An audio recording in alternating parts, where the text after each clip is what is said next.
Assalamualaikum warahmatullahi wabarakatuh. Waalaikumsalam warahmatullahi wabarakatuh. Nama saya Rizky Apandi. Ya. Saya sedang bersama Ustadz Muda, Bapak Bisa. Isa. Saya ingin mengucapkan sedikit nih Iya. tentang kepemimpinan Islam dalam memberantas suatu permasalahan di suatu negara. Gimana Pak tanggapan itu? Oke. Langsung pertanyaan aja Rizky. Mengapa di negara Indonesia sering terjadi kasus korupsi? Sering terjadi kasus korupsi adalah yaitu tidak ada rasa keimanan. Jadi di sini saya ambil ada 3 sebab. Yang pertama di sini faktor ekonomi. Secara langsung faktor ekonomi ini adalah menghambat terjadinya korupsi. Misalnya kita ambil contoh seorang bupati. Jadi di sini kita ambil contoh, walaupun kita nggak tahu gaji bupati, kita ambil contoh 10 juta per bulan ya, per bulan. Jadi kalau 10 juta per bulan dikalkulasikan selama 1 tahun 120 juta ya. 120 juta itu bupati menjabat 5 tahun. Jadi 5 tahun di sini berarti 12 dikali 5 selama 60 bulan ya. 600 juta. Kurang lebih 600 juta. Sementara seorang bupati sebelum menjadi seorang bupati berkampanye dulu gitu kan ke daerah-daerah pelosok-pelosok kabupaten. Jadi dengan berkampanye waktu yang begitu panjang menghabiskan sekitar dana, kita ambil contoh sebesar 20 M. Jadi untuk membalikan 20 M ini karena dikalkulasikan selama 60 bulan sebanyak 600 juta kan, itu tidak mencukupi.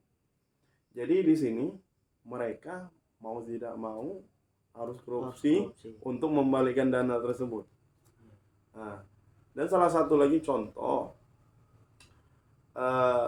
contohnya kita nih ingin memasuk instansi pemerintahan, contohnya di ini ambil contoh di militer. Indonesia sangat terkenal dengan ini sistem orang dalam.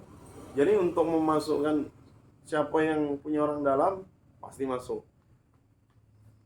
Jadi dengan orang dalam tersebut ya juga gratis. Itu bisa menghabiskan sebanyak 150 juta. Jadi kalau menjadi pun tentara selama sebulan itu tidak mencukupi, saudara Rizky. Hanya sebesar 1,5 juta.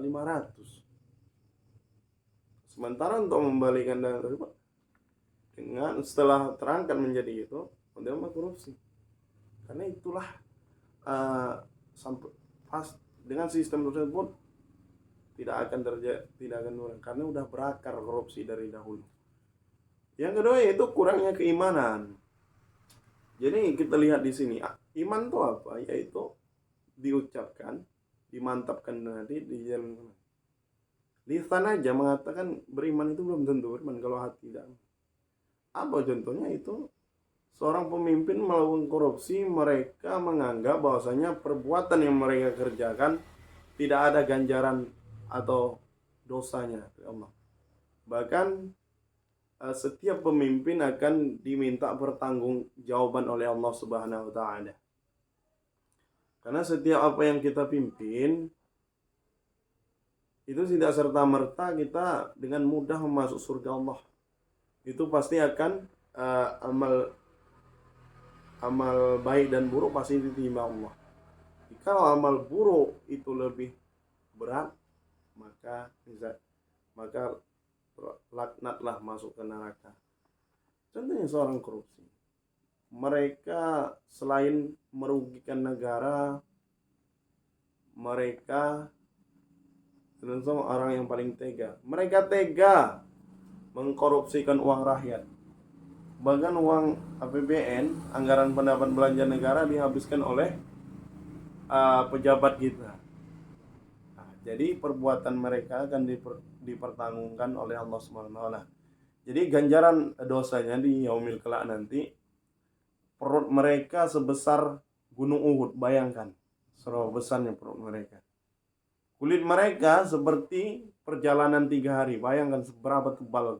Gigi mereka, gigi geraham mereka lebih besar dari gunung Uhud. Itu jangan kita bayangkan. Jadi itu dipertanggungjawabkan. Yang ketiga itu faktor kurang bersyukur.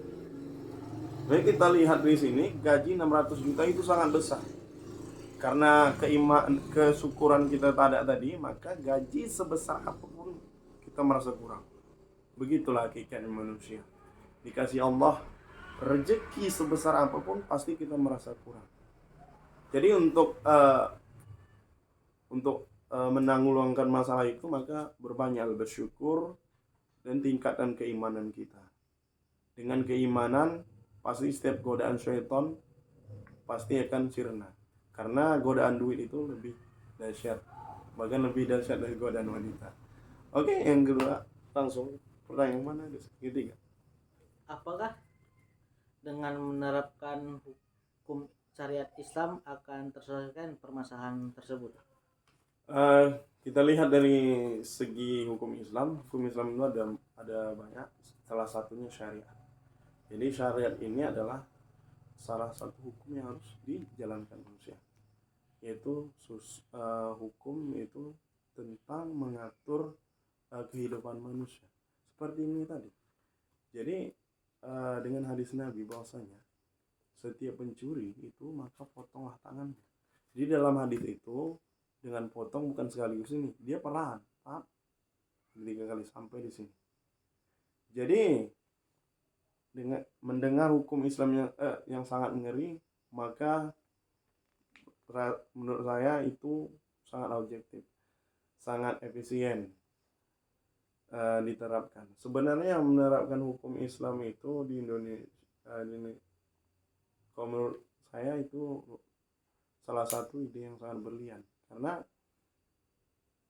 dengan menerapkan hukum tersebut pasti korupsi sebesar, jangan korupsi, kejahatan sebesar pasti akan berkurang. Karena itu adalah salah satu hukum dari Allah yang tertulis dari Al-Quran dan Al-Sunnah. Cuma dari sini. Terus bagaimana tanggapan pemerintah untuk memberantaskan masalah ini? Jadi tanggapan pemerintah, sebenarnya pemerintah cukup menanggapnya cukup serius menanggapnya. Karena seorang pemerintah untuk menanggap masalah ini jangan tebang pilihlah hukum. Walaupun dia seorang kaya, walaupun dia seorang DPR, ya udah yang salah ya salah. Itu tugas seorang pemerintah. Dan pemerintah harus bijak dan adil.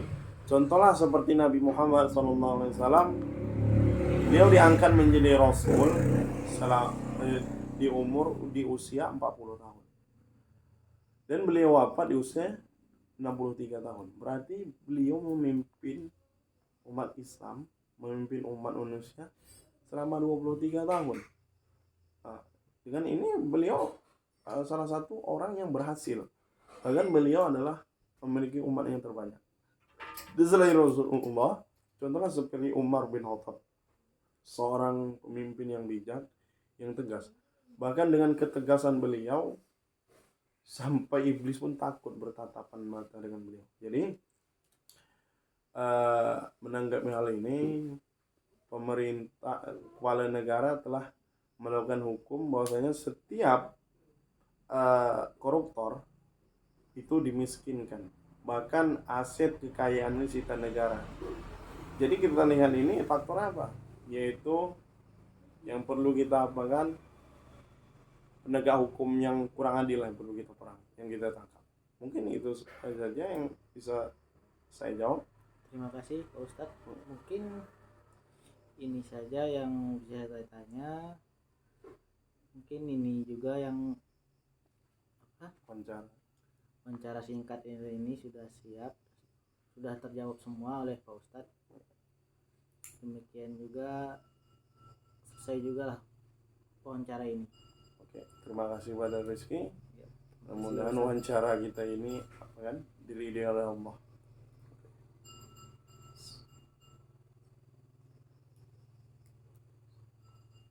Assalamualaikum warahmatullahi wabarakatuh. Waalaikumsalam.